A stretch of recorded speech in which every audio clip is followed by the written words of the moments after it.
Ya.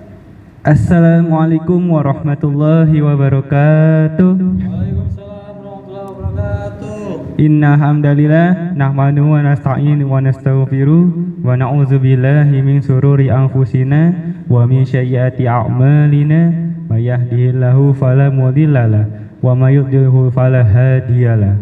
Asyhadu an la ilaha illallah wahdahu la syarikalah wa asyhadu anna sayyidana wa habibana wa syafi'ina wa maulana Muhammad wa ala alihi wa asbihi ajma'in amma ba'd. Alhamdulillahirabbil alamin. Puji serta rasa syukur selalu kita curahkan kepada Allah Subhanahu wa taala karena rahmatnya, hidayahnya serta maghfirahnya yang akhirnya alhamdulillah pada Sabtu pagi hari ini, di Sabtu yang insya Allah cerah gitu ya, yang diberkahi oleh Allah Subhanahu wa taala, kami dari yang akhirnya dari tim kepemudaan Masjid At-Taqwa bisa melaksanakan kajian parenting untuk yang pertama kalinya setelah sekian lama vakum, dan alhamdulillah kami bisa memulai kembali dari episode yang pertama. Nah, untuk di episode pertama ini insya Allah kajian parentingnya kita akan bawakan temanya yaitu solehkan diri sebelum solehkan anak. Nah, pasti pada pemirsa atau pada jamaah, siapa sih yang gak mendambakan anak yang soleh-soleha, anak-anak yang mendoakan nantinya, mendoakan kita, yang menjadi syafaat bagi kita juga untuk kita, yang bisa mengantarkan kita ke surganya Allah Subhanahu wa taala. Tapi tentu itu semua tidaklah terjadi secara instan gitu ya, pemirsa. Tidak terjadi secara begitu saja. Namun pasti akan ada proses yang harus kita lalui, ada proses yang harus kita perjuangkan gitu, untuk akhirnya kita bisa mendapatkan anak yang soleh. Nah, salah satunya adalah mensolehkan diri gitu, sebelum akhirnya kita mensolehkan anak-anak kita juga nantinya.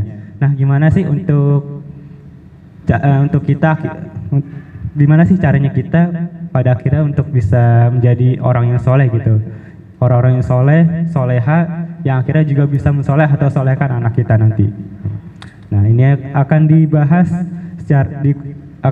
dan dikupas tuntas oleh Ustadz kita, yaitu pada Ustadz Mirwan Mijan MPD. Alhamdulillah beliau sudah bersama kita pada pagi hari ini. Assalamualaikum Ustadz. Waalaikumsalam warahmatullahi wabarakatuh. Sehat Ustadz? Gimana? Alhamdulillah. Alhamdulillah sehat. Gimana Ustadz? Nah, apalagi kita udah sambil di live stream juga ya.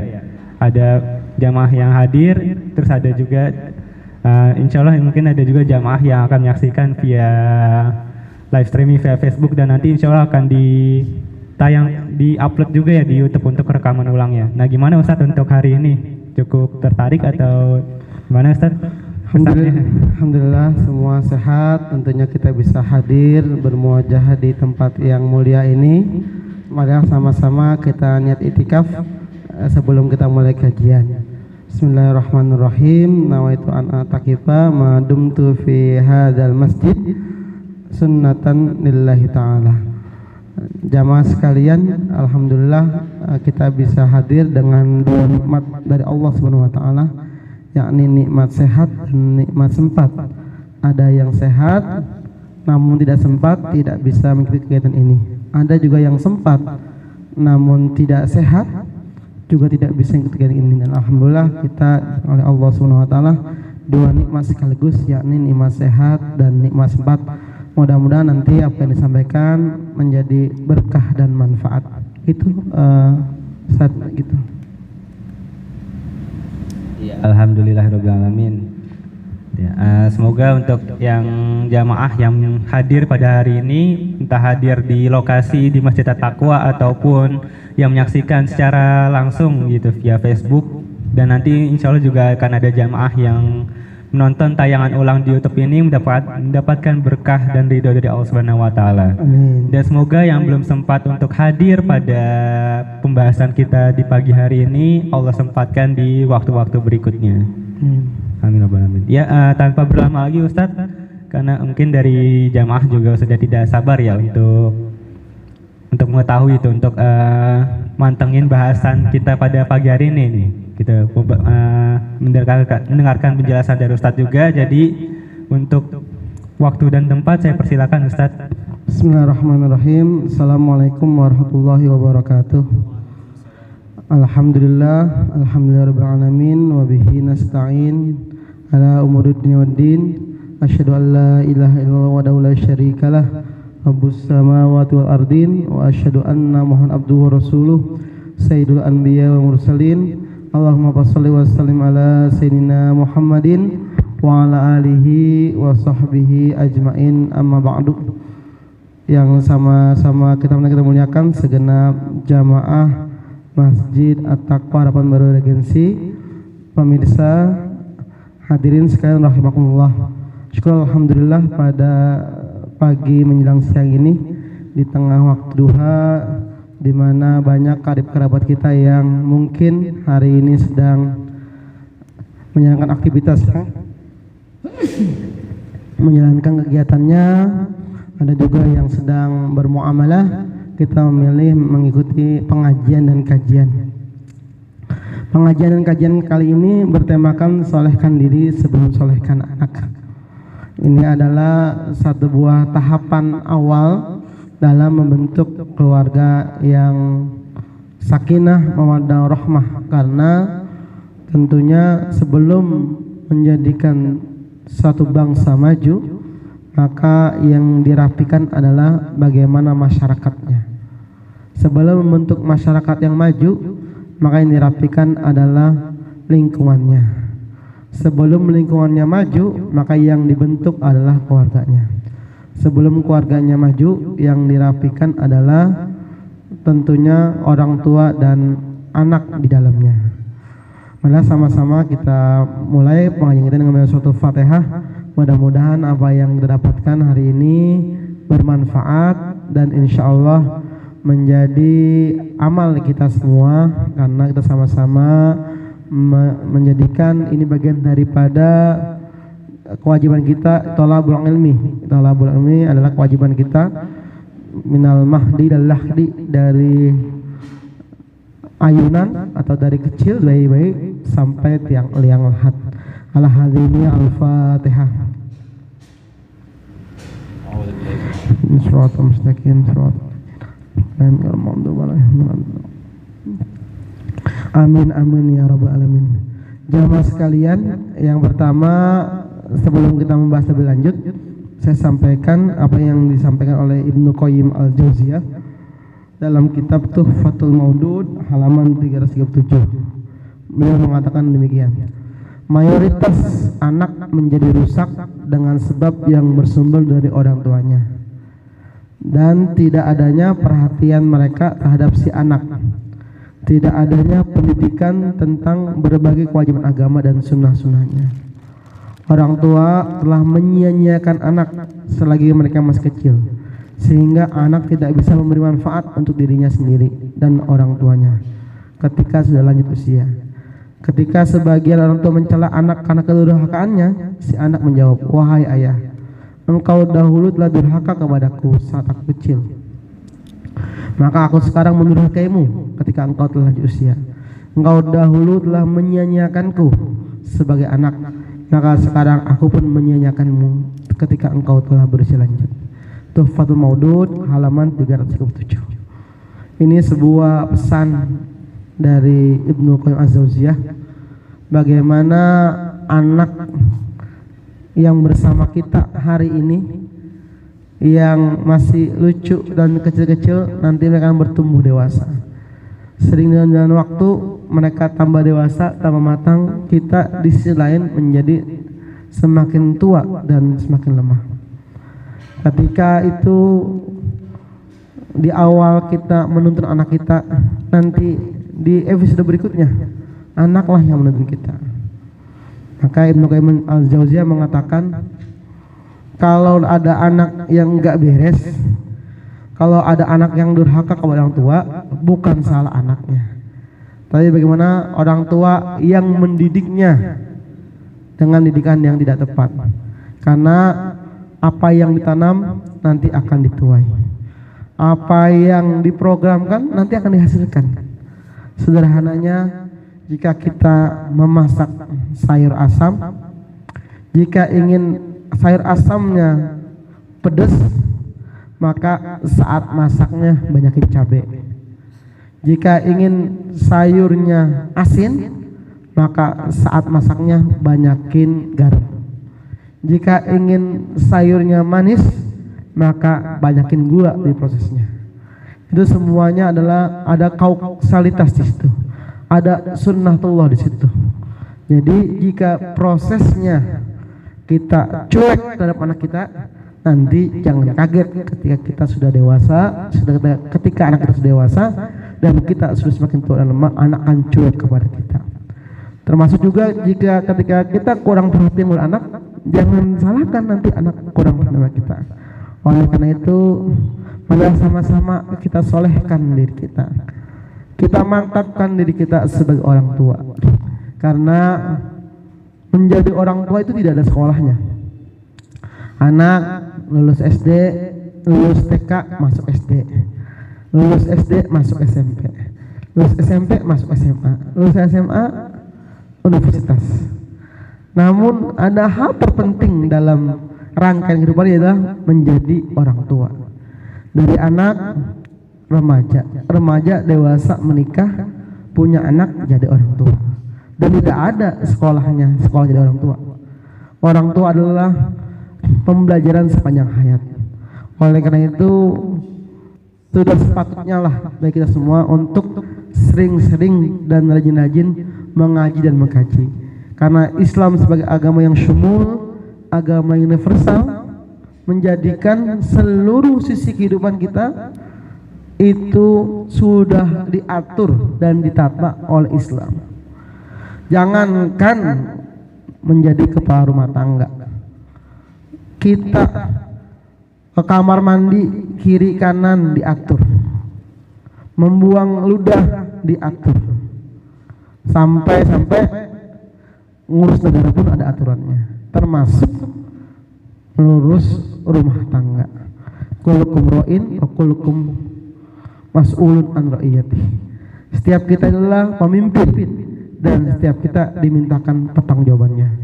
Oleh karena itu Ibnu Qayyim Az-Jauziyah mengatakan, apa yang kita lakukan kepada anak kita, nanti kita akan tuai saat anak kita dewasa dan kita sudah menjadi tua.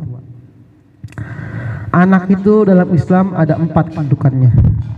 Yang pertama adalah anak sebagai amanah. Kenapa anak sebagai amanah?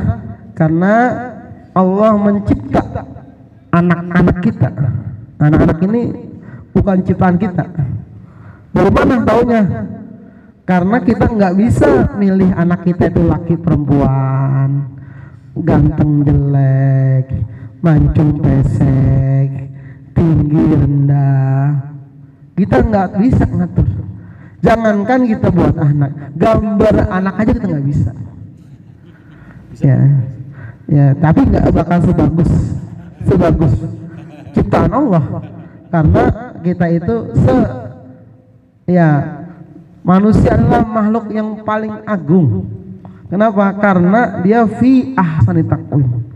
Anak itu, kita itu cipta sepaling bagus bentuk, sejelek-jeleknya orang. Kalau dibanding sama monyet ya cuma orang lah. Sejelek-jeleknya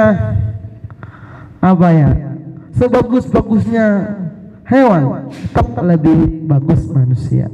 Artinya manusia adalah fi asni taqwim. Allah katakan dalam surah At-Tin, surah At-Tin dikatakan, laqad khalaqnal insana fi ahsani taqwim. Sungguh manusia itu diciptakan sebaik-baik bentuk. Summarnahu asfala safilin. Kemudian kita dijadikan asfala safilin, jadikan sepaling rendah. Karena kalau manusia, kalau contoh misalkan hewan ya, kerbau paling makan rumput aja. Atau kita pilih buaya, hewan liar ganas, paling makan daging aja. Tapi kalau manusia, mereka kalau sudah zalim tidak hanya makan daging, makan rumput, makan tanah, makan surat, makan teman sendiri kadang-kadang. Ya, artinya manusia itu bisa dikembalikan menjadi rodat asfala safilin, paling rendah. Illal ladzina amanu, kecuali orang yang beriman, wa amilus solihat, dan beramal soleh. Jadi dalam diri kita itu ada dua unsur. Ada unsur ruhiyah yang suci, ada unsur tanah yang hina. Kalau ruhiyahnya dominan, maka menjadi orang yang lebih mulia dari malaikat. Kalau unsur tanahnya yang dominan, maka lebih rendah dari hewan. Jadi kita ini dicipta oleh Allah Subhanahu wa taala, anak-anak kita adalah amanah. Allah katakan dalam surah Az-Zariyat ayat 56, "Wa ma khalaqtul jinna wal insa illa liya'budun." Dan tidaklah aku ciptakan jin dan manusia kecuali untuk menyembahku. Jadi kita ini ada untuk ibadah. Kita ini hadir untuk ibadah. Adapun makan, minum, tidur itu perselingan. Ya, jadi kita ini hadir untuk ibadah. Kalau kita terus cari makan buat apa? Cari makan biar kuat ibadah. Ngasih nafkah anak istri itu ibadah. Beli nasi itu ibadah. Makan itu ibadah. Karena niatannya semualah untuk beribadah. Makanya kalau kita hidup hanya untuk makan, monyet juga lebih mulia karena dia juga makan juga. Kalau kita hidup hanya untuk kawin, hewan juga banyak yang kawin. Karena kita hidup adalah untuk ibadah. Kita menikah menambah keturunan zuriyah untuk ibadah, untuk menjadi khalifah, pemimpin adalah ibadah. Jadi anak itu amanah. Oleh karena itu kita sebagai orang tua adalah sama-sama kita jaga anak kita. Yang kedua adalah anak adalah penerus garis keturunan. Penerus garis keturunan. Surah Al-Baqarah ayat 133. A'udzubillahi Bismillahirrahmanirrahim. Am kuntum syuhada'a idh hadara Yaqub al-maut idh qala li banihi ma ta'budun min ba'di qalu na'budu ilaika wa ilaha abaika Ibrahim wa Ismail wa Ishaq ilaha wahida wa lahu muslimun. Jadi anak itu adalah penerus kita. Jadi sekarang ini di Jepang sedang ramai ini. Jepang sekarang anak mudanya, warganya enggan menikah. Kenapa enggak menikah? Karena repot, sibuk, repot. Udah akhirnya di Jepang ini sekarang pertumbuhannya minus. Padahal Jepang orang apa? Dia negara maju, iya, high teknologi. Tapi ternyata karena di sana tidak ada nilai-nilai spiritual, maka mereka enggan menikah. Dipecat kerja, dia bunuh diri. Di Eropa dipecat kerja, dia bunuh diri. Negara-negara maju sekarang sedang mulai mengalami pertumbuhan negatif karena pasangan mudanya tidak mau menikah, tidak mau punya anak. Belum lagi ada virus LGBT sekarang, nauzubillah. Ya, laki seneng sama laki, ya, perempuan sama perempuan, nauzubillah. Ini ada zaman khusus, jangan lupa. Di Afrika itu presiden Libya, apa saya, dia nangkep semua orang-orang yang LGBT dipenjarain, laki malah penjarain. Dia bilang begini, saya akan lepasin ente kalau ente berdua bisa punya anak. Ya nggak mungkin lah. Jadi ini kenapa? Karena orang miskin dan kering nilai keislaman, sehingga apa-apa dikerjain, apa aja yang dikejar. Makanya beruntung kita semuanya Alhamdulillah dengan segala kesibukan kita meluangkan waktu untuk ngaji. Kita meluangkan waktu untuk terus belajar ilmu agama. Karena belajar itu tidak hanya harus di sekolah, di masjid bisa, di komunitas oke, di lingkungan kerja boleh, semuanya. Jangan pernah berhenti untuk belajar agama. Kata Allah Subhanahu wa ta'ala, kata Rasulullah SAW dalam sebuah hadisnya, man yuridillahu bihi khairan yufaqihu fiddin. Siapa orang yang Allah inginkan kebaikan, Allah beri pemahaman ilmu agama. Bapak-bapak, ibu-ibu sekalian nih yang hadir dan jamaah pemirsa sekalian, kalau bapak-bapak, ibu-ibu ada kecenderungan ingin belajar agama, percayalah, bapak ibu sudah dalam track yang benar, yakni belajar ilmu agama. Yufaqihu fiddin, man yuridillahu bihi khairan. Berarti bapak ibu adalah orang yang Allah inginkan menjadi orang baik. Namun jika kita belajar ilmu agama alergi, dengerin kajian gatel-gatel, atau ada acara pengajian kita enggak nyaman, segeralah bertobat. Karena berarti kita semakin jauh dari hidayah, semakin jauh dari ilmu Allah Subhanahu wa ta'ala. Kata dalam hadis Nabi yang lainnya, man izdada ilman lam yazdad hudan lam yazdad minallah ila budan. Barang siapa yang bertambah ilmunya namun tidak bertambah hidayahnya, tidak bertambah dekat kepada Allah, malah semakin jauh. Jadi kalau kita ilmu nambah tapi ketaatan kurang, jika kita ilmu nambah ibadah kurang, jika kita usia nambah namun kita makin awang, makin malas ibadah, maka itu adalah alamat daripada orang yang dijauhkan dari rahmat Allah. Yang ketiga, yakni anak-anak adalah ujian dan cobaan. Karena anak-anak itu dalam surah At-Taghabun ayat 15 katakan, innama amwalukum wa auladukum fitnah wallahu indahu ajrun azim.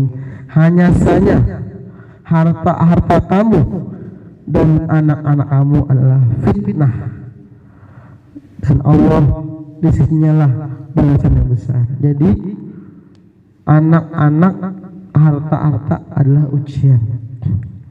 Itu ujian.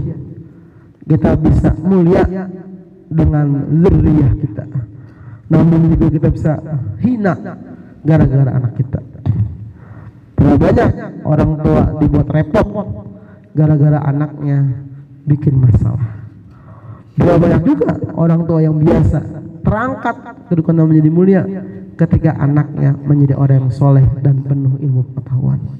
Ini kita, apakah kita mau fokus dan serius mengemban amanah ini, atau kita ingin menjadikan mereka menjadi anak durhaka yang akan menguji kesabaran kita. Yang nomor 4 adalah pelestari amal orang tua. Jadi Bapak Ibu sekalian, kalau kita ngajarin anak kita ya, jadi ada 3 orang di dunia ini yang sangat tulus mendoakan kita. Yang pertama adalah orang tua kita, yang kedua adalah pasangan kita, yang ketiga adalah anak kita. Itu mereka kalau doa itu tulus. Kenapa? Kalau orang tua adalah makhluk atau manusia yang berharap dan berdoa agar anaknya lebih baik darinya. Itu orang tua. Kalau pasangan berdoa dengan sepenuh hati agar pasangannya dimuliakan oleh Allah Subhanahu wa taala. Kalau anak berdoa dengan sekuat tenaga agar orang tuanya senantiasa Allah angkat derajatnya. Namun dari 3 itu, hanya kalau orang tua umumnya, Bapak Ibu, umumnya orang tua itu berpulangnya lebih dulu ketimbang kita, anaknya. Betul nggak? Kalau kita sekarang usia 30, 40, orang tua kita 60, 70. Ya bayina sitin wasafin, mereka akan kembali ke Allah Subhanahu wa taala. Berarti beliau kembali nggak doain kita lagi.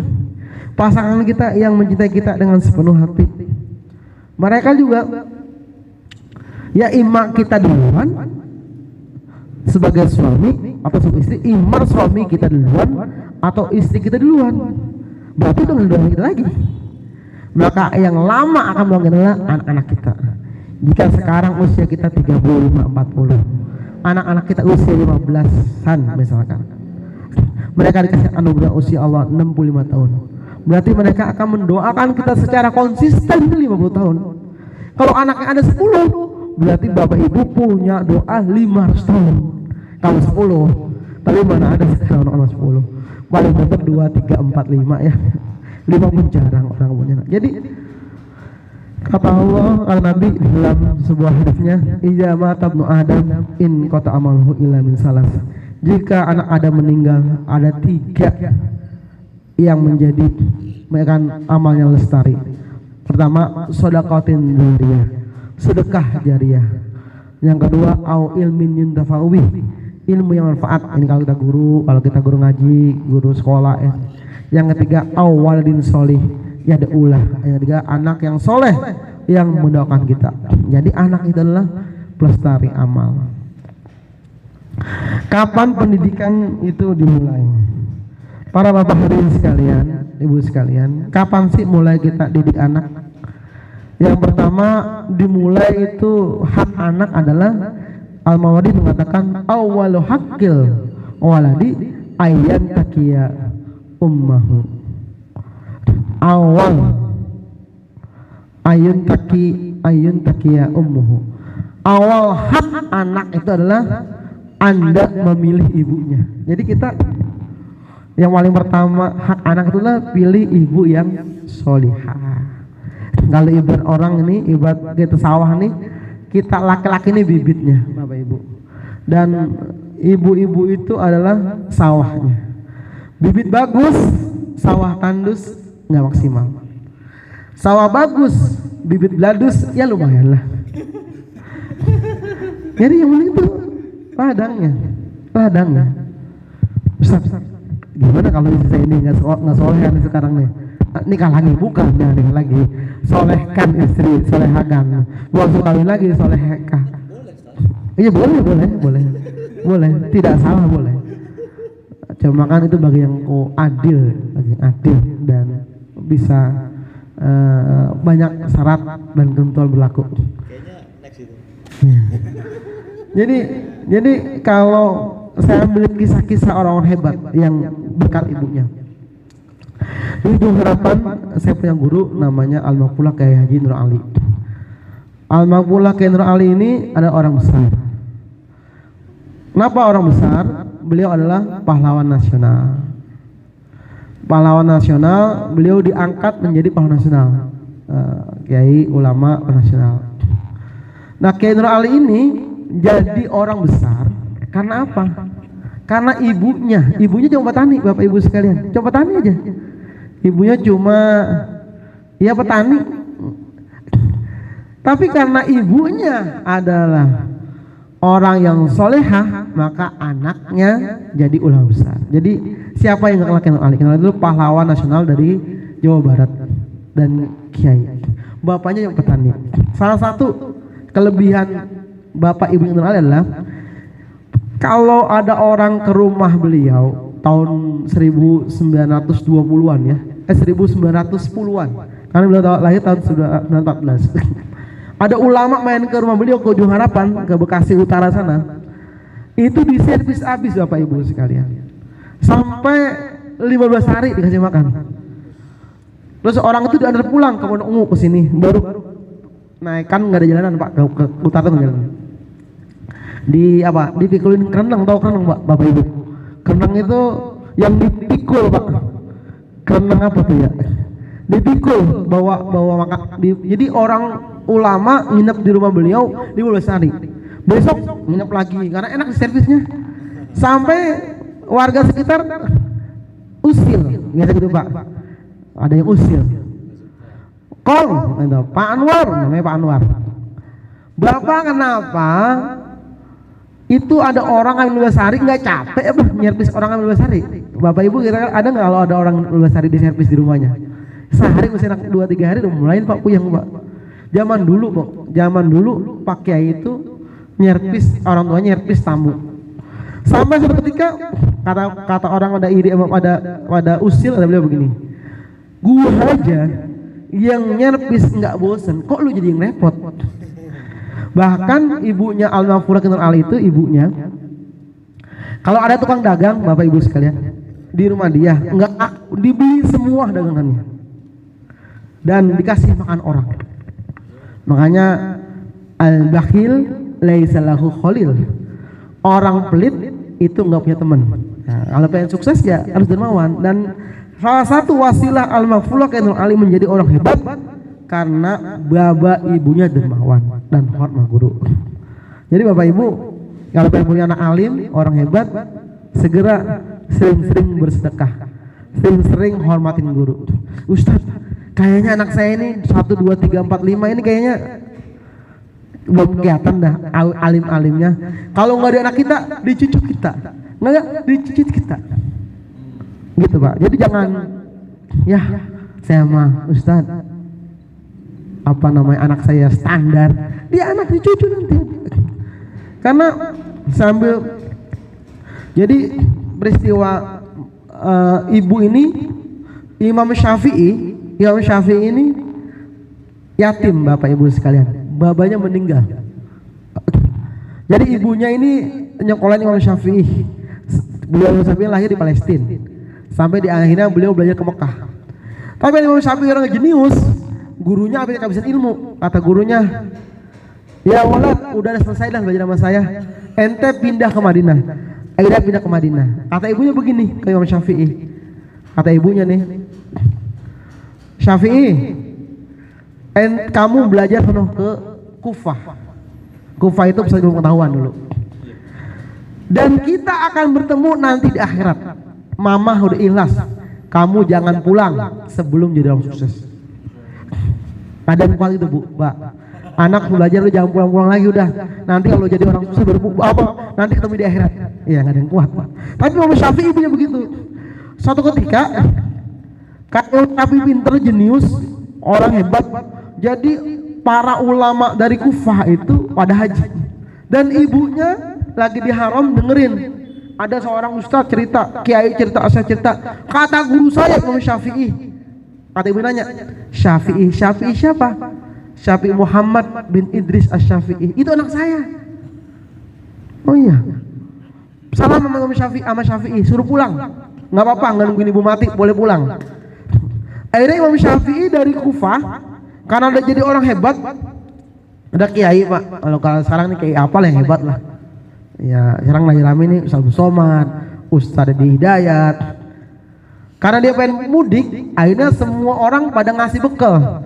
Ada ngasih onta, ngasih duit, ngasih perhiasan, semuanya. Akhirnya Imam Syafi'i itu jalan beriringan barang-barang perniagaan.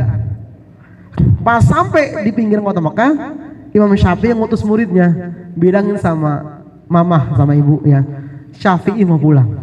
Gitu Pak. Jadi Bapak Ibu kalau pergi jalan-jalan atau main ke rumah orang tua, berkabar dulu, jangan surprise ya. Dikabar dulu. Akhirnya ibunya Syafi'i nanya, Syafi'i sama siapa kemari? Kata muridnya, Imam Syafi'i kemari bawa banyak harta, banyak onta, banyak duit, kaya raya. Kata ibunya bilang begini, bilangin sama Syafi'i, saya pengen dia pulang karena banyak ilmu, bukan banyak duit.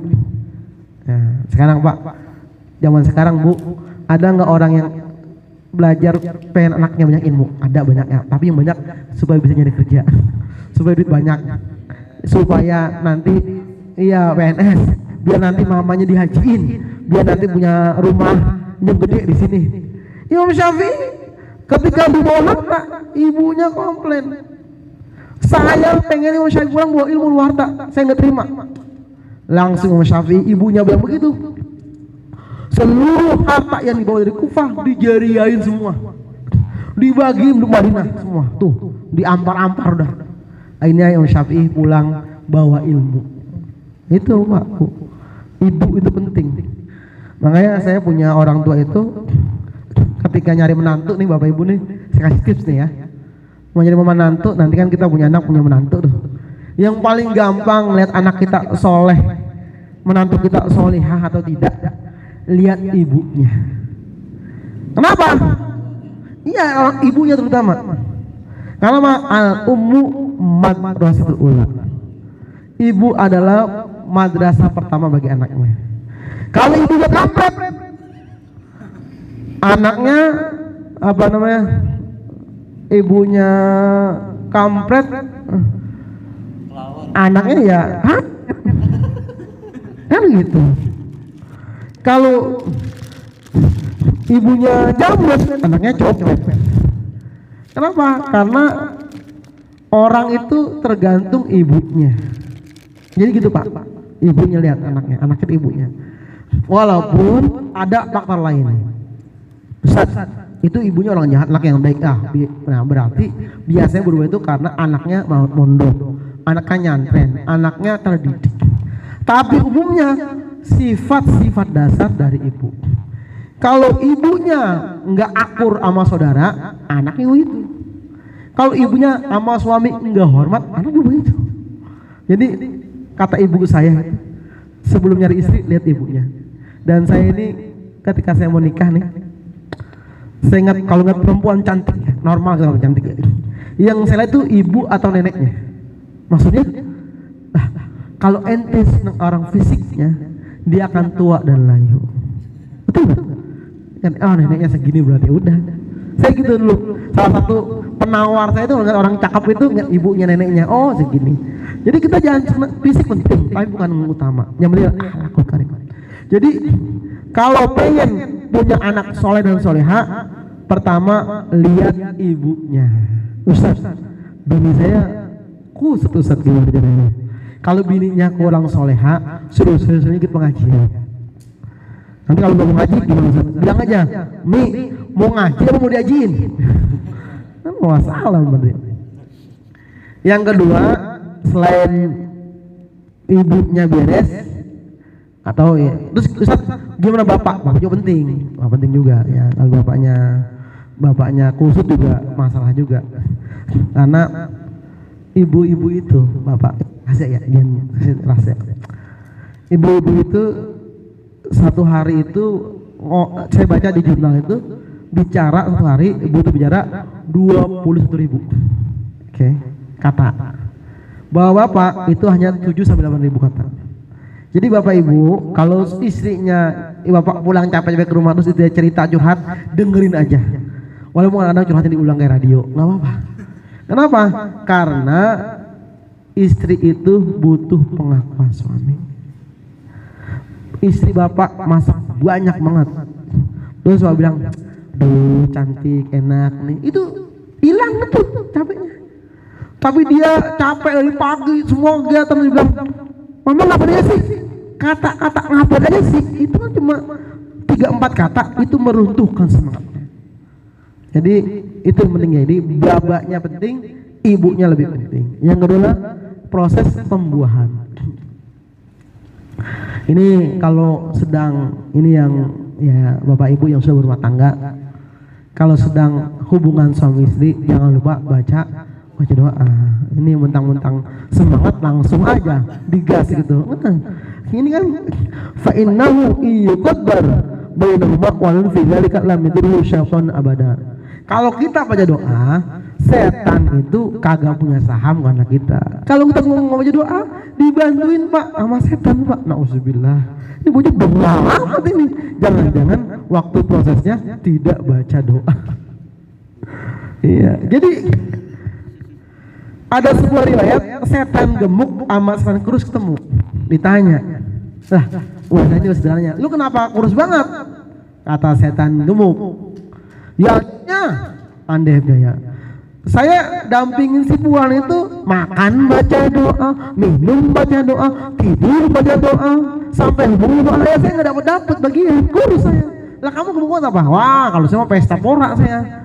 Orang tua apa namanya, orang yang saya tempatin itu kagak ada doa dalam hidupnya. Maka saya makan bareng sama dia, minum bareng sama dia, tidur bareng sama dia, sampai berdoa sama istri juga saya bantuin juga. Begitu katanya. Jadi ini makanya ini pembuahan harus berdoa.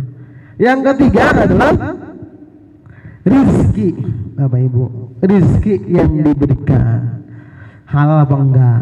Ini ya kata dalam hadis Bukhari, la ya'tiyanna 'alan nas zamanun la yubalil mar'u bima akhadhal mal amin halalin aw min haramin. Nanti ada satu zaman la ya'tiyanna 'alan nas la yubali, orang itu Nabi ini nanti 1400 tahun lalu Nabi bilang begitu. La yubali mar'u, orang itu enggak peduli dengan harta yang mereka peroleh apakah halal. Kira-kira zaman itu udah nyampe belum Pak? Sekarang Bu, orang ada nggak yang sudah tidak lihat hal haram? Bahkan orang bilang begini, yang haram ya susah, yang halal langsung. Kenapa? Ini kalau anaknya dari barang haram, maka kullah min nabata fil haram fannar Allah. Setiap sesuatu yang tumbuh kembang dari harta yang haram, maka nar, api neraka itu lebih pantas untuknya. Ya Allah, banyak punya anak yang sudah dibilangin ya ini Pak gara-gara salah makan. Nah doa kita nih, Allahumma akfini bihalalik an haramik. Ya Allah, cukupkan kepadaku hal yang halal dari yang haram. Wa agnini bi fadlika amman siwak, dan kayakanlah saya dengan karuniamu. Gitu. Ini doanya. Hadis riwayat Muslim. Kadang Ustaz, saya mah kayaknya enggak pernah bukan haram dah. Nih, saya contoh Bu, Pak, hal-hal yang haram sederhana. Contoh sederhana aja. Bapak Ibu beli jengkol di pasar. Bang, berapa nih jengkol harganya? 10.000 sekilo misalkan, 20.000 sekilo. Atau beli cabai, berapa ini sekilonya? Sekilo 45.000. Terus Bapak Ibu ngambilin sendiri deh, Pang, tambahan ini ya, ngambil sendiri, itu riba Pak. Bu, riba itu. Kalau mau nambahin, Bang, tambahin dong, jangan ngambil sendiri dari dia. Tuh. Jadi jangan Pak Bu, saya kan bukan pejabat ya, enggak juga itu. Atau juga misalkan kita dagang timbangan, Bapak Ibu ya, timbangan tuh diberati di tempat pasti tak timbangan ditaruhin gala pasir lah, atau diketok dan sebagainya. Ini tanda-tanda kita kagak beres dari yang rezeki kita. Ada kisah Imam Hanafi Abu Hanifah. Imam Hanafi ini punya bapak namanya Sabit, namanya apa namanya Pak Bu? Sabit ini zaman dulu ya di Kufah lagi.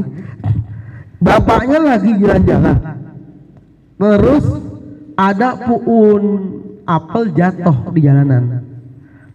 Akhirnya dimakan tuh puun apel sama Sabit, dimakan. Baru pas separoh, baru ingat dia, ya Allah, ini puun apel jatuh di jalanan. Halal apa haram ya? Ini apel orang ini. Akhirnya Sabit ini nyari masuk ke dalam hutan tuh pohon apel, cari tuan rumahnya minta dihalalin. Ketemulah dia dengan penjaga rumah ada gubuk. Pak, saya tadi makan apel jalanan ini, saya tolong halalin saya. Kata penjaga kebunnya, ini mah bukan punya saya Pak, ini punya tuan saya. Di mana rumah tuan Bapak? Pak, di sono Pak.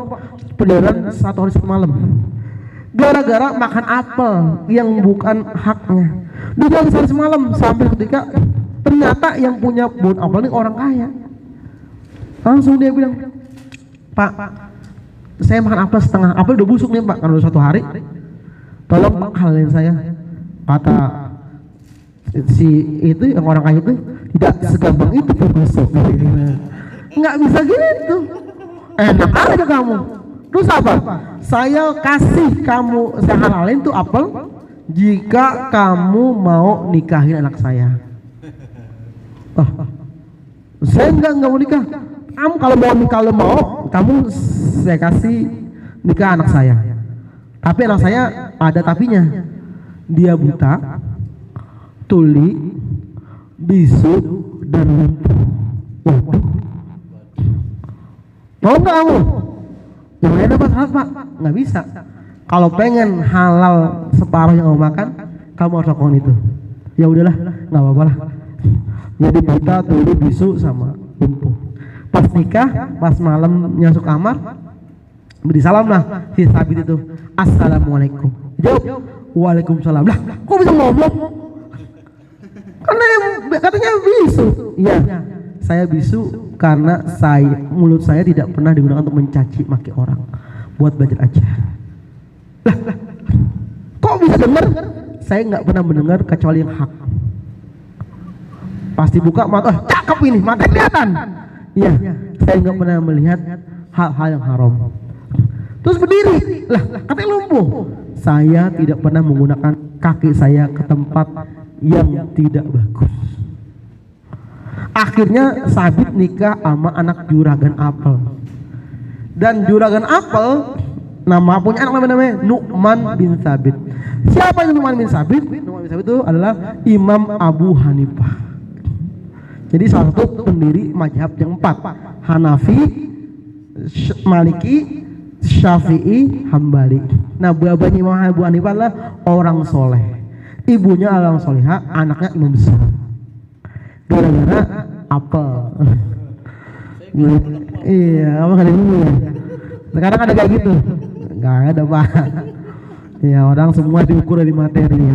Sekarang tuh orang lihatnya orang lamar kerja di mana, punya apa, pakai peret Jepang, Toyota, Honda atau apa? Ya soalnya nanya bisa ngaji apa enggak, tahu hak wajiban enggak suami istri. Lanjut pak, ini berikutnya lah. Kenapa kita harus punya anak yang soleh?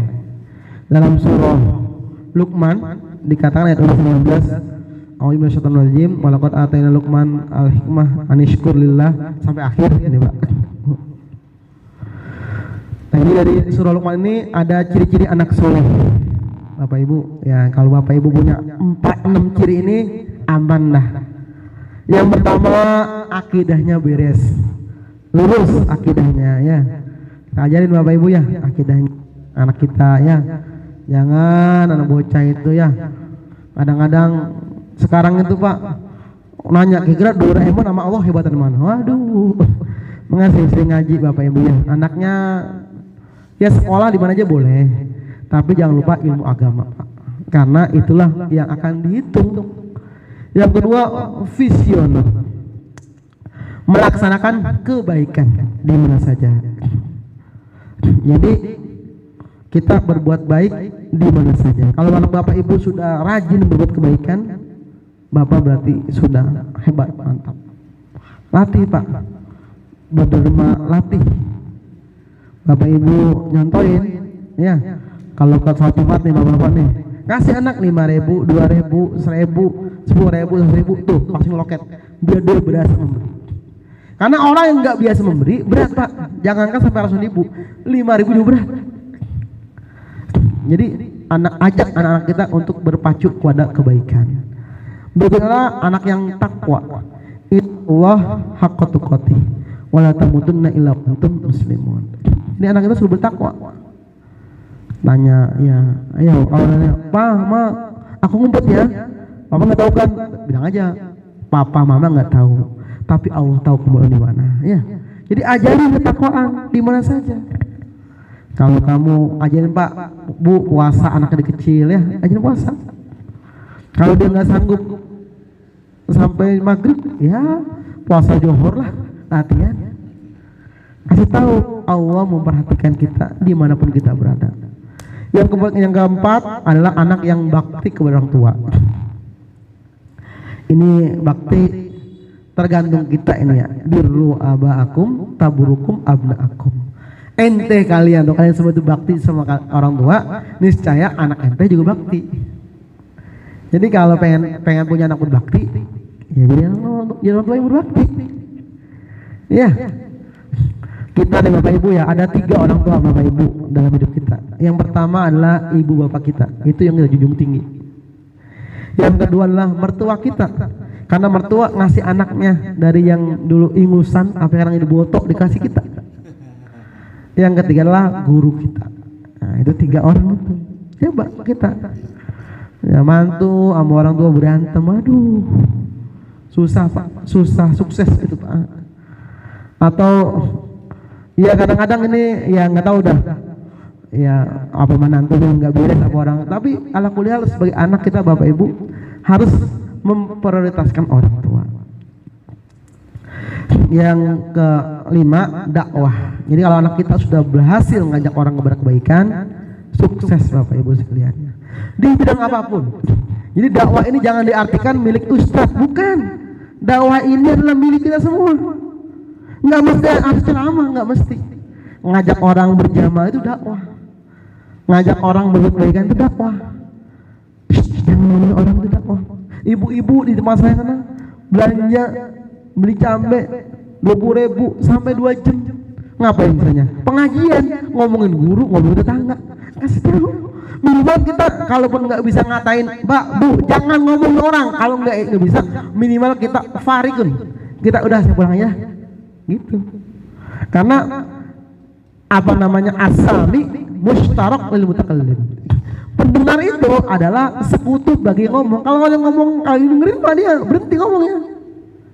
Dakwah Pak, ngajak kebaikan. Jadi apapun bidangnya. Jadi dakwah ini jangan dikasih sedikit bersorban, pakai jas kayak saya ini, atau kita ke masjid, enggak. Apapun kebaikannya. Karena semua kebaikan yang kita ajak nanti kita akan panen pahalanya. Yang keenam adalah akhlak mulia. Jadi Bapak Ibu kalau udah punya anak punya akhlak mulia, cakep dah, udah cakep. Sederhana Pak, salaman ketemu orang, ya. Terus berbicara lemah lembut, ya. Tidak ada kebaikan jika kita dengan kekerasan hadap. Diam kamu, nggak ada, tidak ada kebaikan. Paling itu paling tidak itu akan mengeraskan orang. Iya, innallaha yuhibbur rifqa. Allah itu cinta dengan kelembutan. Jadi kalau salah satu alamat kita itu jadi orang baik adalah berlemah lembut. Iya, terutama suami kepada istri atau istri kepada suami. Ya, ini kalau Bapak Ibu saya kasih tips sedikit Pak ya. Kalau sedang sama istri ada selisih, apa? Dengerin aja Pak, dengerin aja saya ngomong. Terus, saya dengerin selesai ngomong, bilang gini Pak sama istri Pak, Bu, maafin ayah ya. Langsung bilang begini, udah yang salah sama mama. Perempuan aja begitu aja, jangan dilayanin. Emang kamu, ini kamu buat ini. Anak dengerin, kamu berantem. Ini anaknya, wow, bapak, repot. Maka alak mulai itu dibentuk di rumah. Nah ini berikutnya adalah kita harus mendidik anak itu dengan 3 tahapan ala Sayyidina Ali. Yang pertama adalah pelakuan anak laksana raja. Kalau umurnya 0 sampai 7 tahun. Apa aja Pak? Ayo namanya bocah. Kadang-kadang kita Pak ya. Ini bapak-bapak nih. Kita kadang-kadang main apa tuh? Main kebo-keboan sama bocah ya. Anak ini raja, ayo aja. Pak, main kebo-keboan Pak, ayo aja kebo. Pak, sapi-sapi dulu ya, sapi. Kenapa? Karena anak usia 0 sampai 7 tahun di raja. Tapi 7 sampai 14 tahun pelakuan anak seperti tawanan perang. Apa? Kita yang ngatur. Kamu ngaji, nggak mau ngaji, antar. Gitu Pak. Kamu sholat, puasa, atur. Bahkan dalam itu hadis Nabi bilang kalau anak usia 7 tahun nggak mau sholat, gebuk. Tapi gebuknya dengan ada tekniknya Pak. Bukan digebukin, bukan, digebuk. Biar anak tahu itu salah. Ya. Kadang-kadang kita emang nggak biasa didik anaknya. Aneh nggak ada sekolah Pak. Kita anak jatuh. Ya Allah, batunya ini ya, batu disalahin. Nanti anak akan namanya blaming the others. Dia belajar nyalain orang. Atau anak jatuh, bilangin kamu sendiri nangis, nanti dia hilang empati. Kenapa? Karena orang sakit kagak dirasain. Terus gimana saat itu ya? Nyalain orang salah itu ya. Yang betul adalah dikasih tahu, kamu sakit ya, sakit ya, besok hati-hati jalannya. Nah, dikasih tahu, biar dia belajar. Jadi 7 sampai 14 tahun anak kita itu jadi tawanan perang. Semua didik Pak. Ngaji, sholat, puasa, atur.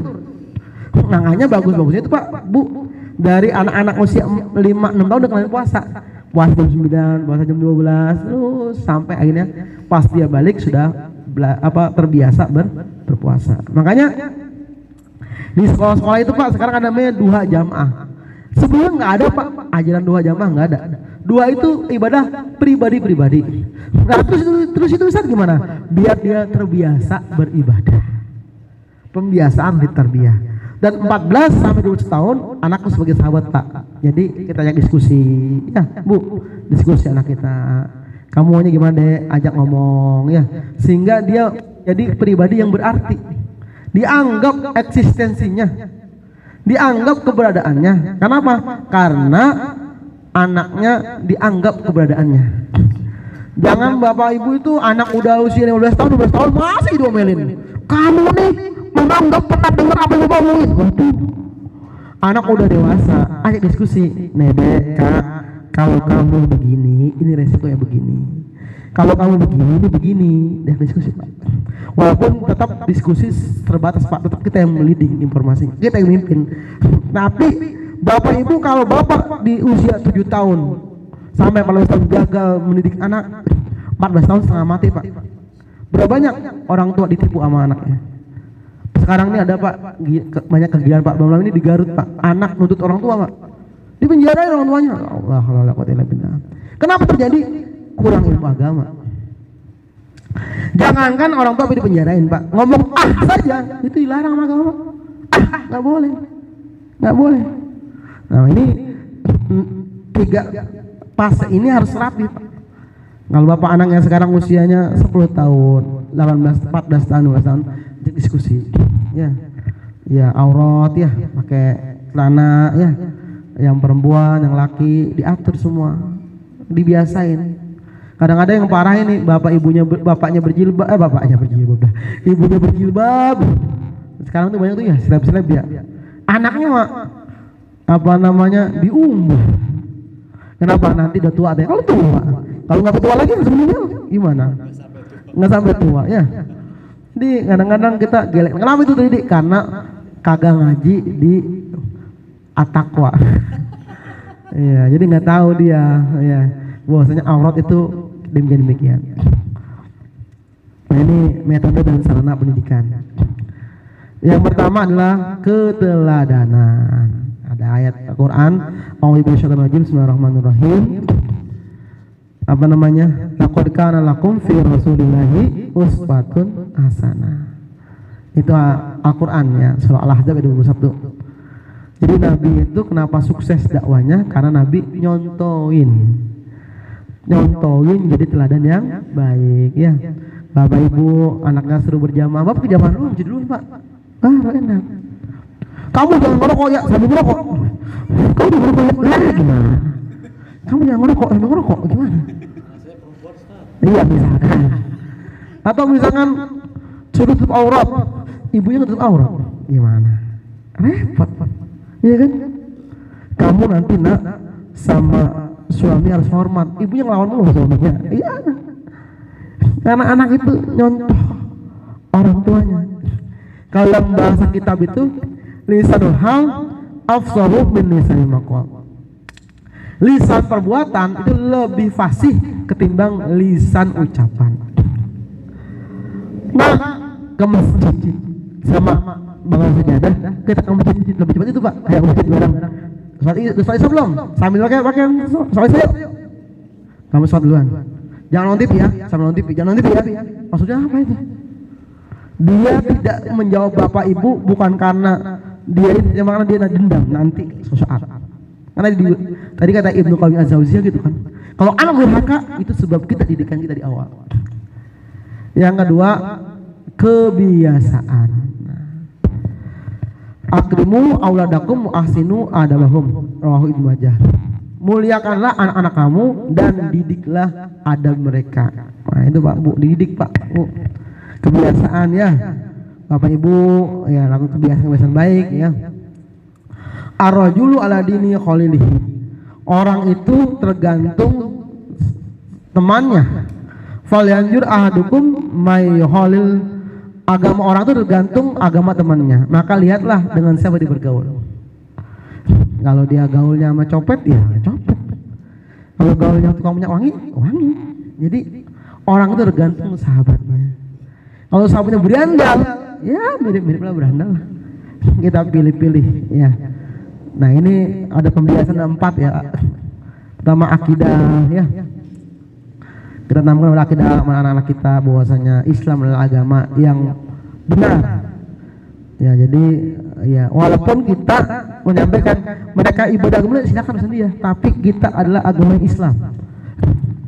Terus cinta kepada Nabi ya, hubungan nabikum ya. Nabi kita harus, karena apa? Karena Rasulullah SAW adalah yang akan syafaat kepada kita semua. Perasaan muraqabah Bapak Ibu ya.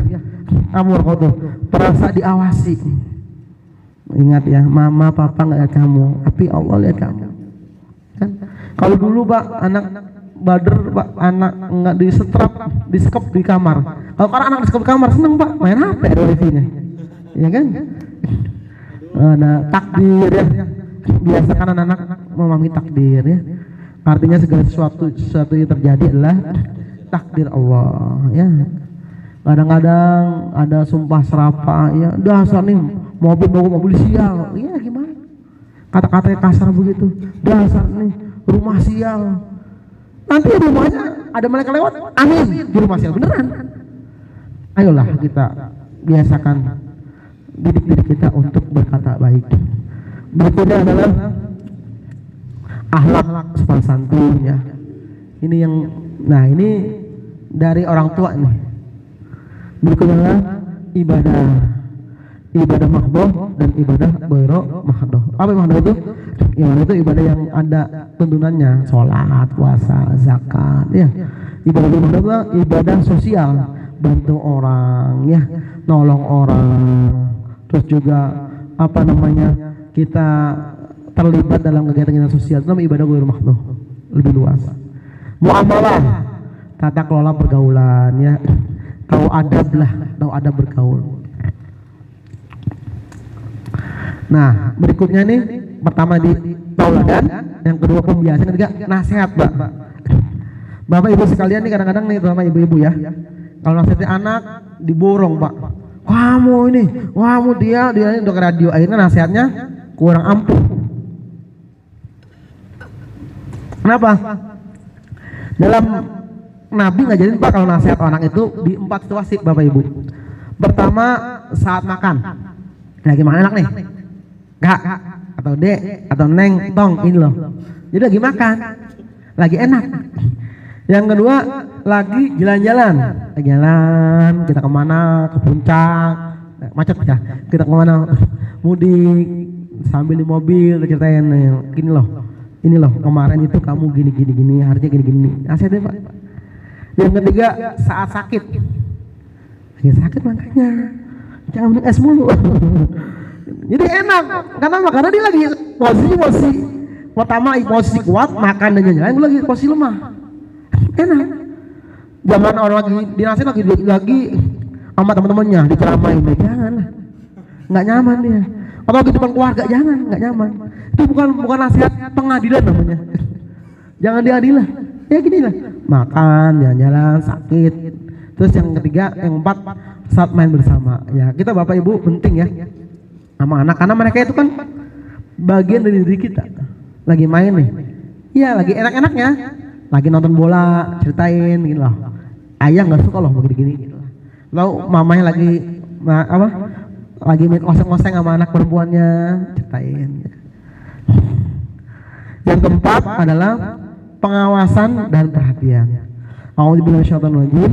Ya ayyuhalladzina amanu qu anfusakum wa ahlikum naro wa quduhan nasu wal hijarah 'alaiha malaikatun ghilazun syidadun la ya'sunallaha ma amaruhum wa yaf'aluna ma yu'marun.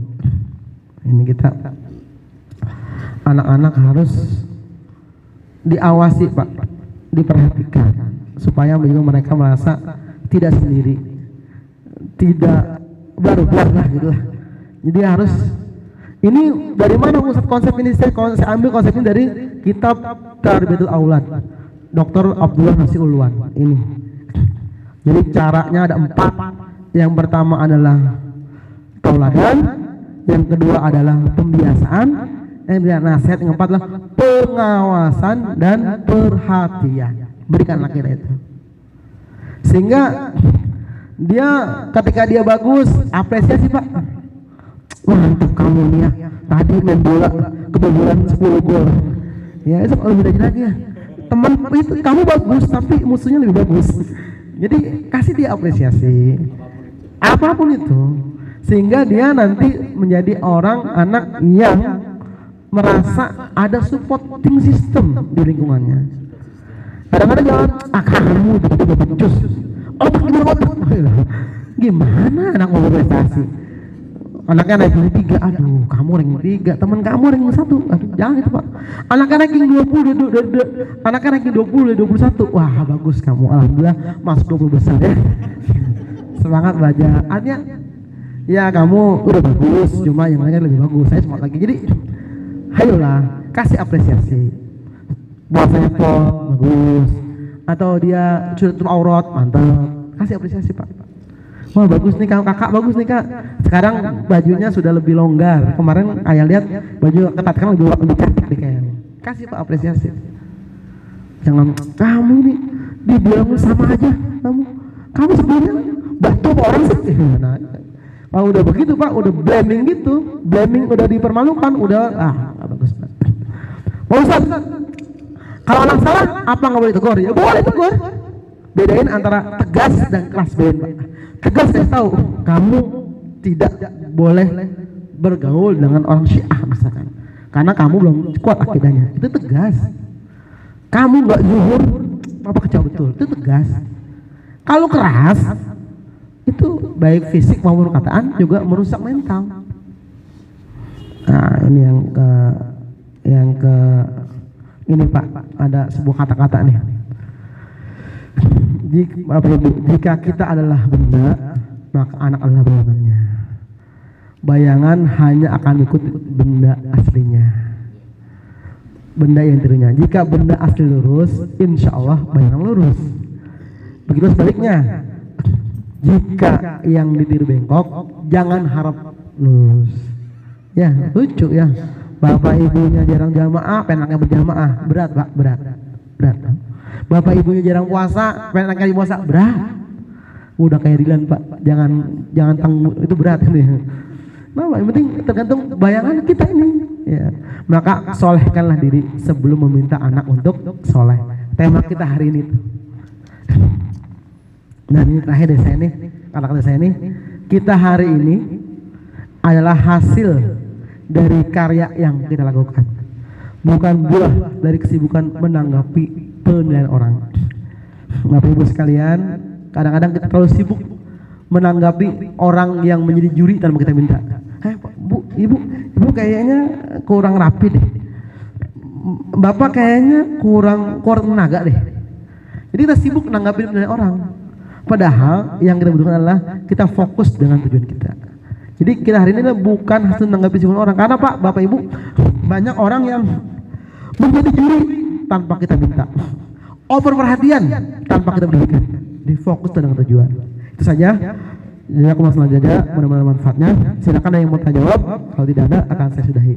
Demikian, semoga bermanfaat. Baik, terima kasih banyak Ustadz nih yang sudah cukup banyak tadi yang menjelaskan bagaimana kita bisa mempersiapkan diri kita untuk, atau sesuai dengan judul kita pada pagi hari ini, soleh sebelum meminta anak soleh gitu. Atau soleh sebelum menjadikan anak kita soleh dan soleha. Nah, yang dari jamaah ada yang ingin bertanya terlebih dahulu? Izin tanya Ustaz. Assalamualaikum warahmatullahi wabarakatuh.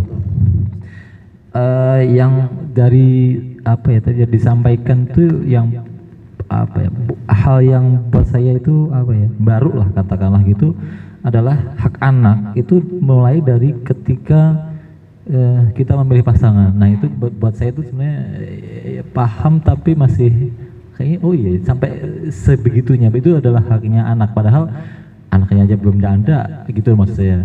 Tapi ternyata harus dimulai dari itu gitu. Kan kalau apa ya, maksudnya gini, kalau di masyarakat kita itu kan bahasanya itu kan memilih, karena saya kultur Jawa gitu kan ada bibit-bibit bobot nih. Kalau dibahasakan di bahasa Arab kan apa namanya, sekufu atau apa istilahnya Ustaz. Nah kayak gitu. Nah kadang maksud saya gini, apakah tidak seakan-akan kita itu kayak apa ya, memilih-milih ini kalau jelek apa ya, ibarat kata ada kesan ini nggak sih Ustadz, maksudnya dalam tanda kutip apa ya, kayak memilih-milih teman atau memilih-milih yang baik kita, yang jelek kita nggak temenin, atau yang jelek apa ya, istilahnya gimana ya, mohon maaf kayak merasa jadi kan ini kalau jadinya yang jelek jadi jelek terus gitu, maksud saya kayak gitu sih Ustaz. Mohon maaf. Terima kasih. Assalamualaikum warahmatullahi wabarakatuh. Waalaikumsalam warahmatullahi wabarakatuh. Ada lagi yang mau bertanya?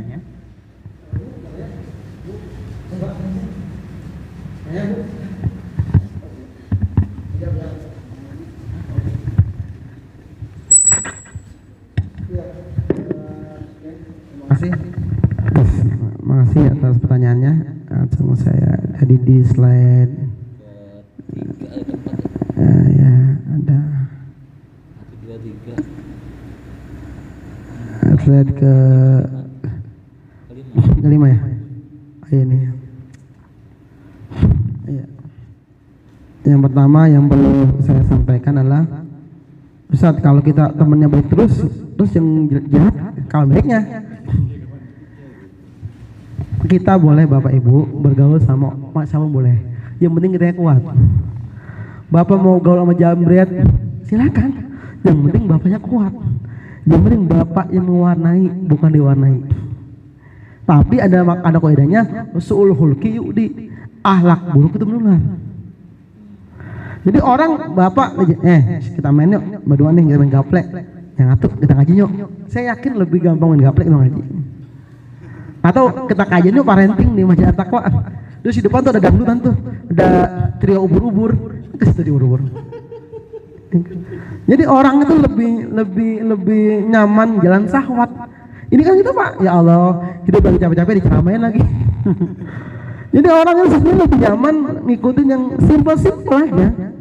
Ngaji, nonton bola Pak, sampai 2 jam 3 jam di lapangan Patriot, dari asar sampai jam 9 malam, kuat. Capek ngantri berdesakan. Coba ngaji Pak, dari asar sampai jam 10 malam. Saya yakin ada, tapi enggak sebenarnya nonton bola. Enggak. Karena orang intinya mah lebih menturutkan syahwatnya ketimbang ibadahnya, gitu Pak. Jadi boleh nggak kita gaul sama orang yang brengsek? Boleh, asal kita kuat. Boleh Pak, nggak ada yang salah. Ustaz, saya mau malam saya mau survei diskotik Ustaz, mau sekaligus dakwah. Silakan, kalau Bapak bisa ngedakwahin. Tapi saya khawatir dakwah nggak sampai, Bapak ikut minum. Saya Ustaz, Pak, teman saya bilang begini, Ustaz sih belum pernah ngerasain di dalam kamar, di ruangan dengan perempuan, maaf, yang pakaiannya serba terbatas, pakai celana cuma ketat gitu ya. Ustaz coba yuk sama saya yuk sekali-kali biar tahu gimana rasanya di dalam ruangan ketemu perempuan dengan pakaian terbatas. Saya enggak mau. Emang apa? Karena dia bilang rasanya, Ustaz kalau Ustaz jadi malaikat itu jadi wajar. Tapi kalau malaikat di diskotik itu hebat. Maaf, saya khawatir saya tidak kuat. Nggak mau saya. Takutnya ini bukannya kita dakwah malah asik-asik aja. Ingat Bapak Ibu sekalian, faktor kejahatan bukan hanya ada niat tapi ada kesempatan. Kata Bang Nafi gitu kan. Iya. Ya sehingga orang itu bisa aneh-aneh itu asal ada kesempatan. Timbulan yang aneh. Makanya saya enggak mau. Takutnya gitu kita enggak siap Pak. Kalau siapa hayu, ada juga penceramah kita yang dakwahnya malam-malam ke diskotik, ada. Dalam dinasti Turki Utsmani itu ada orang yang tiap hari kerjaannya adalah malam-malam itu beli minuman keras, bayarin PSK, sampai orang mengira dia itu adalah durjana. Ternyata dia bayarin PSK, suruh PSK libur malam itu, beli minuman keras supaya nggak diminum pada saat itu, sampai akhirnya mati disolatkan oleh Bayazid II dari dinasti Turki Utsmani. Ada gitu, ada. Tapi kalau nggak siap nih jangan, gitu ya. Nah, Ustadz gimana di tradisi Jawa kan ada bibit bobot dan bebet ya. Ya, inilah Islam. Islam bukan Jawa. Islam. Dalam agama itu orang dipilih itu karena kecantikannya. Ini dalam beristri karena lijamaliha. Ada juga karena keturunannya, nasabnya. Ada juga dipilih karena hartanya. Tapi kata agama, fajfar bijadidin, maka pilihlah agamanya. Ustaz, anak kan belum ada, itulah. Makanya ini dikasih tahu sekarang. Kalau yang udah gimana terlanjur ya? Udah. Tinggal disolehkan pasangan kita, anak kita nanti memilih pasangannya. Inilah karena dulu bapak ibunya nggak ngaji, jadi nggak tahu. Ngaji? Hah? Bukan, mau diganti. Mau ganti emang kayak apa mau ganti? Sebetulnya, ya banyak sih. Ustaz, ada saya bilang istri saya ngasih 3 syarat kalau saya mau nikah lagi. Ayah 3 syarat ayah boleh nikah lagi. Yang pertama ayah harus adil, insya Allah bisa saya lah. Iya 2 hari 3 hari ya. Saya ngerti lah, ada kita ngerti lah. Yang kedua, istri kedua harus lebih baik dari Umi. Bisa lah. Istri saya ayahnya kiai, jadi saya carilah. Boleh nyari mertua yang kiai lagi, bisa lah saya. Yang ketiga ya langkah itu Umi kayak saya. Iya, karena kalau adil Bapak Ibu, ini saya tahu ya, itu tidak bisa pakai perasaan, nggak bisa. Hanya kita menatarnya material aja. Bapak nginep 3 hari, misalnya 3 hari itu adil. Tapi perasaan nggak bisa. Jadi kemudian ya, ala kulli hal, ya fokus kita adalah bagaimana kita menyolehkan diri sebelum menyolehkan anak. Bapak Ibu ada yang lagi? Kalau nggak ada saya sudahi.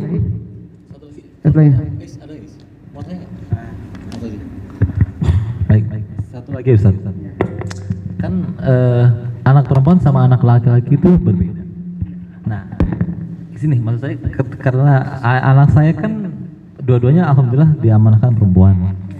Nah, sedangkan maksud saya yang perbedaan gitu selama ini kan yang saya kalau di lapangan kan ketemu yang anak laki-laki mulu gitu dan karena kami saya paling ganteng di rumah gitu. Intinya ada beberapa hal yang sebenarnya tidak bisa 100% saya lakukan lah katakanlah kayak gitu. Nah, itu gimana caranya Ustaz? Nah, gitu. Terima kasih. Assalamualaikum warahmatullahi wabarakatuh. Jadi ayah ini, jadi bapak kalau punya anak 2 perempuan dan dua-duanya selamat, Pak. Selamat itu nikahnya masih bagus agamanya dan nikahnya selamat. Bukan MBA, married by accident. Bapak masuk surga, Pak. Itu kata Allah. Jadi kalau punya anak perempuan 2, dua-duanya selamat, surga ya bedanya. Kata Rasulullah itu ya Rasulullah. Nah, gimana Ustaz kalau punya perempuan? Perempuan itu beda dengan laki-laki, Pak. Betul. Contoh sederhana aja. Saya kan lama di pesantren itu, Pak. Laki-laki semua isinya. Jadi kalau main kata-kataan gitu, dasar brekelek lu, biasa aja. Gak orang itu kita pakai ke perempuan, lepot, Pak. Dasar kamu jelek. Aku jelek ya?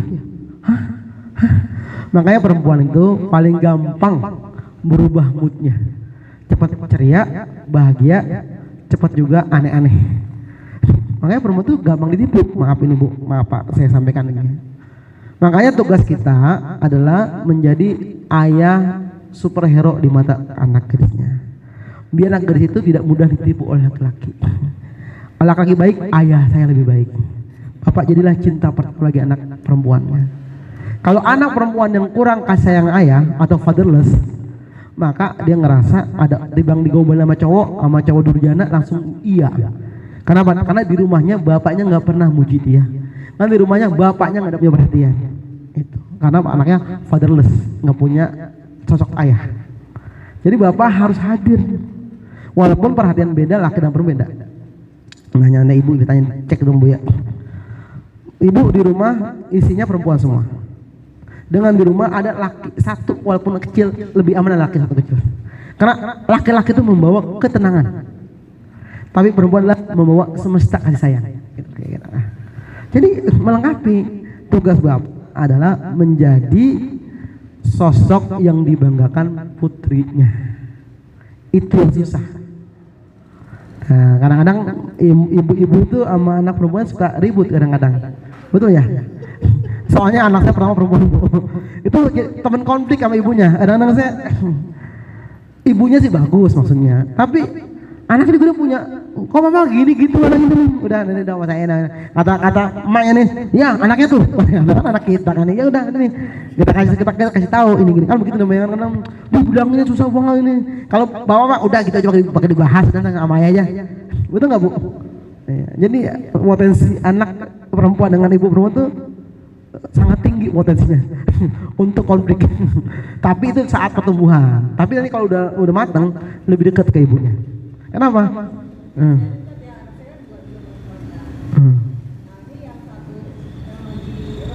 Iya.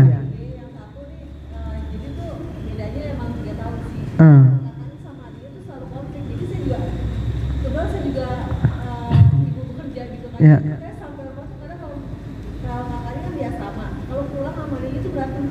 Iya. Normal Bu. Jadi nih Bu, Pak, saya kasih tahu ya teori rumah Pak.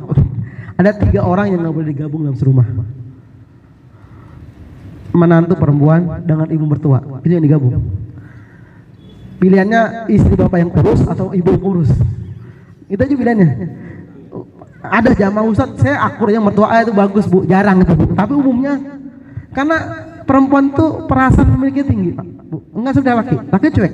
Jarang konflik laki-laki dengan mertua laki jarang. Kecuali konflik perbendaan. Kalau ngomong biasa aja. Ya.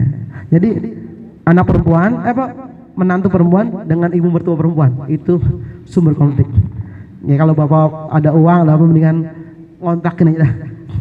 Itu nanti nggak sehat bagi kesehatan mental di anak keduanya. Ibu merasa ini anak saya yang gedein. Kata istrinya, ini kan suami saya yang dampingin. Yang kedua, menantu perempuan dengan ipar perempuan sama ipar, kakak ipar sama adik ipar.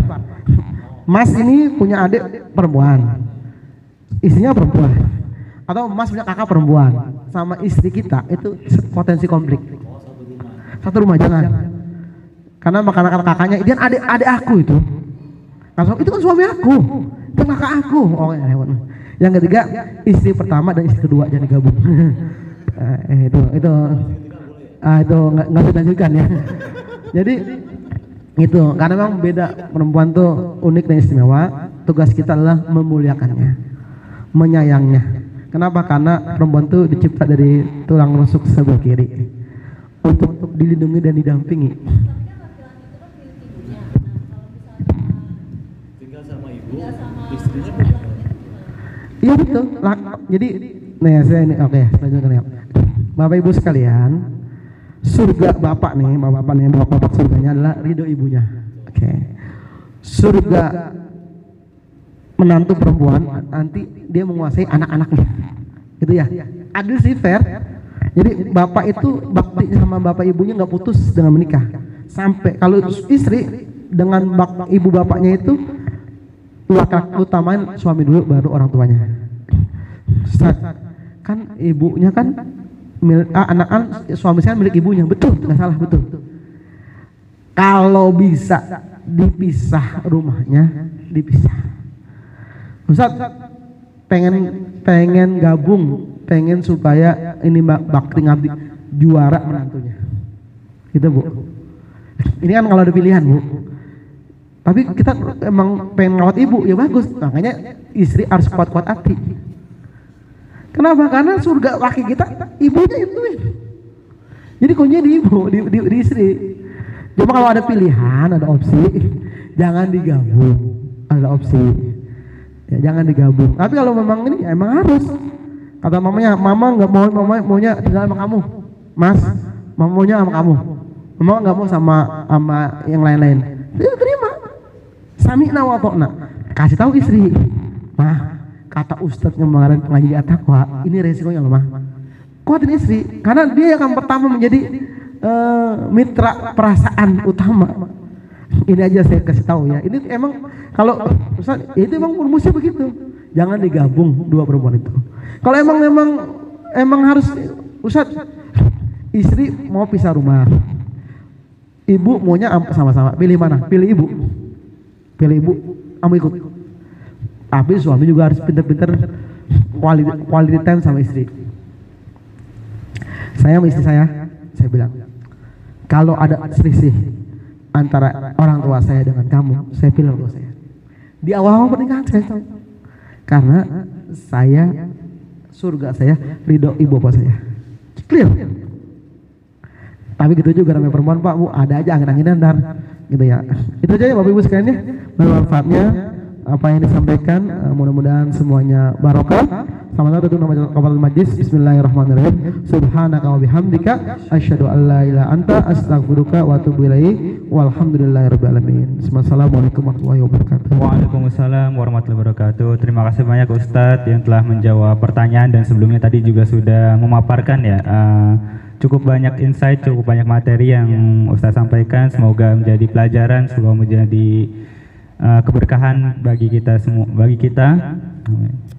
Dan demikianlah akhir dari kajian parenting dengan tema solehkan diri sebelum solehkan anak, atau solehkan diri sebelum meminta anak yang soleh.